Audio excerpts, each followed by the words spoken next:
Éric Coquerel est avec nous quelque part dans l'Assemblée nationale. Bonsoir Éric Coquerel, merci d'être avec nous. D'abord, question philosophique générale, Éric Coquerel. Quelle tension! Ça fait quand même un petit moment que dans votre travail de parlementaire, vous n'avez pas vécu dans l'hémicycle des moments aussi tendus, puissamment idéologiques que ce soir, non?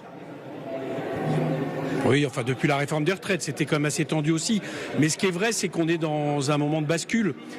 Incontestablement des deux mandats d'Emmanuel Macron, mais très vraisemblablement aussi de la Ve République. Parce que il n'est pas courant qu'un candidat présidentiel et son gouvernement, élu en appelant au barrage par rapport à l'extrême droite, soit en train tout simplement de recycler le programme de l'extrême droite dans une loi sur l'immigration et si elle passait, de mettre la France, j'allais dire, au top quasiment des pays européens qui présentent des lois inspirées par l'extrême droite vis-à-vis de l'immigration. C'était déjà le cas sur les questions sécuritaires, maintenant c'est l'immigration. Donc c'est un moment de bascule absolument préoccupant. Vous avez entendu Éric Coquerel ce soir, il y a quelques minutes, un peu plus, le Premier ministre qui est venu la défendre, sa loi, dans l'hémicycle.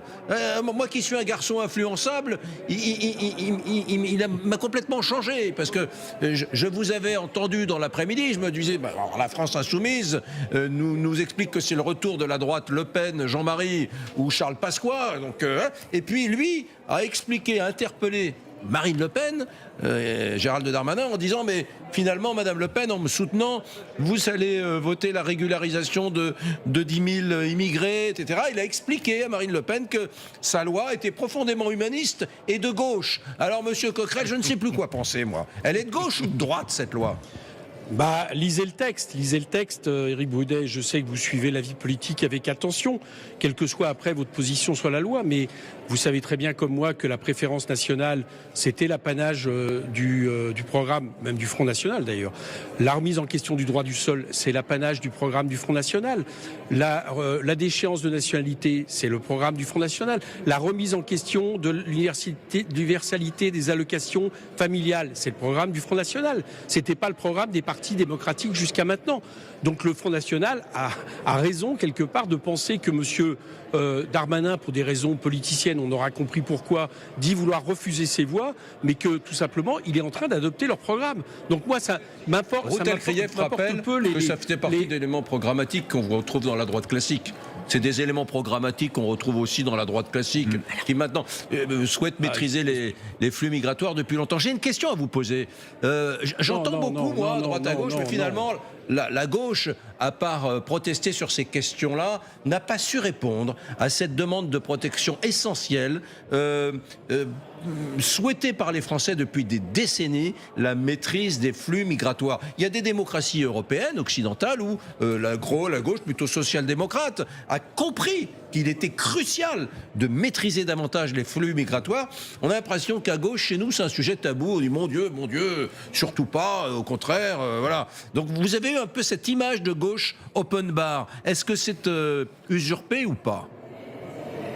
Oui, mais Éric Brunet, à partir du moment où vous ouvrez comme ça des fausses portes et que vous, quelque part, vous formatez, excusez-moi, dans ce que venez de dire, l'opinion publique, il est parfois pas étonnant que les Français finissent par le croire. Je vous fais remarquer que la question d'immigration, c'est au 17e ou 18e rang des préoccupations des Français, bien après les questions de chômage, de services publics, etc., etc. Donc c'est pas vrai de penser que c'est le problème fondamental. C'est vous qui n'arrêtez pas de le répéter.